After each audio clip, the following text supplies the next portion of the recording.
Hi everybody, it's Coach D here with your daily dose of PE. Today we are going to focus on the skill, the underhand throw. Specifically, we are going to be looking at the following PE standards and objectives.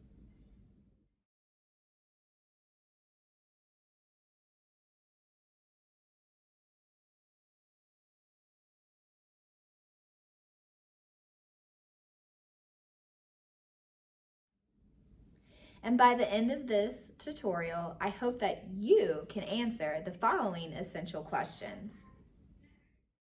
What does stepping give our underhand throw?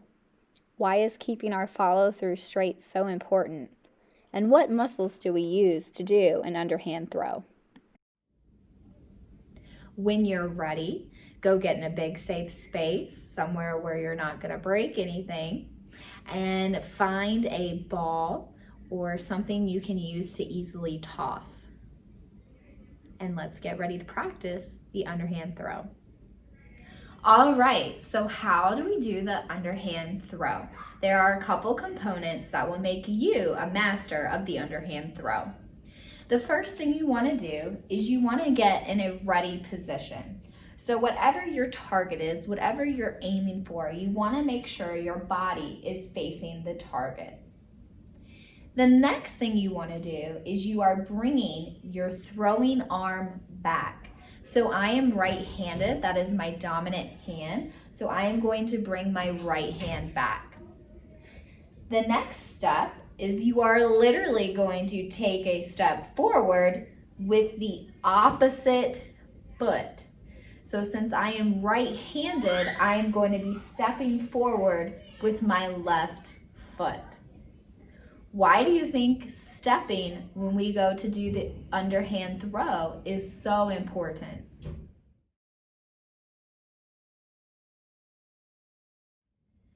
Stepping gives our throw power. And if our target is farther away, we're going to need to make sure we take that big step so we have more power for our throw so that our ball or our object makes it to the target. The final step of the process is you are going to go to do the underhand throw and hold your follow through straight towards your target. Why do you think it's important to hold your follow through straight towards your target?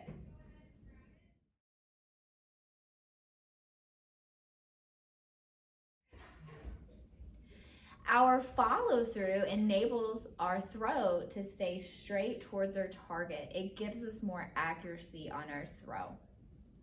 Awesome job. Go collect your object and be ready to practice the underhand throw again.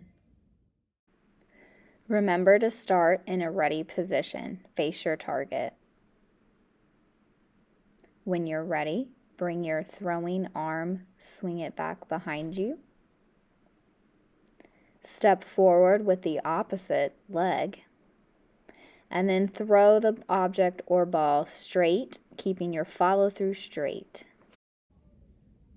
Hopefully you've gotten a chance to practice some underhand throws because now it's time to do an underhand throw game. This game is called Make It, Take It. And there's some items that you need to go collect around your house before you can do this. You're going to need a laundry basket or some type of basket, and then you're going to need between 10 and 15 different items. Make sure these items are something that is safe and that can be easily picked up. Once you go find those items, meet me back here. So now that you've found your 10 to 15 objects in a laundry basket or a basket, you want to set your laundry basket up on one side opposite of you, and you want to set the 10 to 15 items, kind of scatter them in front of the basket. And this game is called Make It, Take It. So at each object, you are going to either stand beside it, in front of it, behind it, and you are going to do the underhand throw and try to get your other object, your ball, bean bag, a sock ball, whatever you're using to throw, and you're trying to get it inside of the basket. If you make it, you get to pick up that object and you get to take it and you get to add it to your pile of points. So then you take out your object and you go again. Make it, you get to take it, stack it, keep track of your points. If you are doing the underhand throw from an object that is closer to the basket, would you use more force or less force?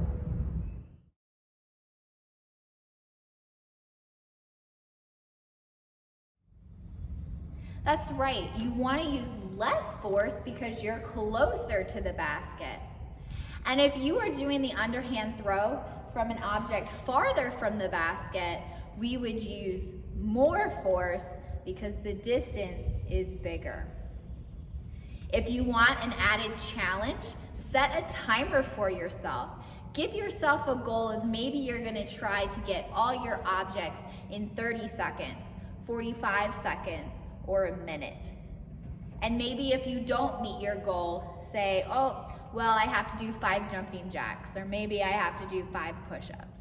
I can't wait to hear what you think of this activity or how you modify it to meet your needs. This next underhand throwing game is called Around the World. And using the same basket you used in the previous game, you're going to flip it over and then you're going to put an additional object on top. So I have put a bowling pin on top, but you could easily put a water bottle or a cone or some object in your house that's not breakable, but still able to be knocked off the basket. Then using 5 spots or 5 objects, you're gonna mark yourself a little path, and that's gonna be our path around the world. You are gonna pick one spot to start at, and using the underhand throw, you are gonna try to knock the bottle or the bowling pin or whatever object you have set up on the laundry basket off. So let's see how I do.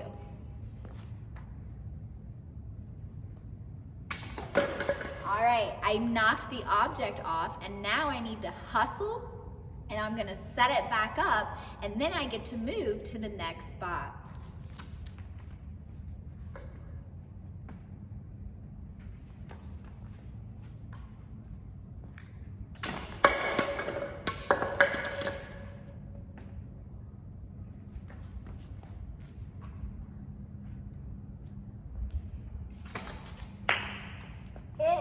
Don't knock the object off. You have to stay at that spot until you do.